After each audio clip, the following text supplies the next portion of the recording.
La yatamanna ahadukumul maut wa la yad'u bihi min qabli an ya'ti. Janganlah seorang daripada kalian mengharapkan kematian, dan jangan pula dia mendoakan kematian itu sebelum ajalnya datang. Innahu idza mata ahadukum inqata 'amaluhu.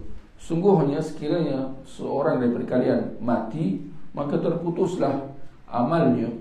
Wa innahu la yazidul mu'minu umrihi illa khaira. Dan sungguhnya tidaklah umur seorang mukmin itu bertambah kecuali dengan kebaikan. Maksudnya umur mukmin itu, seorang mukmin semakin bertambah, maka semakin banyaklah kebaikan yang dia dapat. Ya, dengan amal dia, dengan dosa dia dihapuskan, dengan darjatnya ditinggikan. Maka dengan itu tuan-tuan, kita kata antara kesimpulan-kesimpulan kita kata jangan pernah bosan hidup. Kan kita selalu dengar, aku dah bosan lah hidup. Ini tak boleh. Ini bukan ucapan seorang Muslim, bukan ucapan seorang mukmin. Aku dah bosan hidup.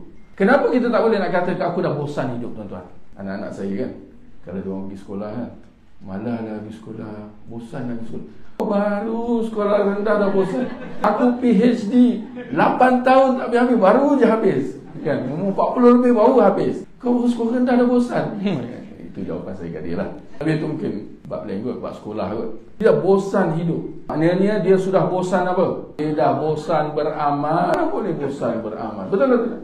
Tak boleh lah kita kata saya dah bosan hidup. Kerana maksud dia, saya dah bosan beribadah dengan Allah. Aku dah bosan solat, aku dah bosan puasa, bosan zikir, aku dah bosan baca Al-Quran. Semua tak patut.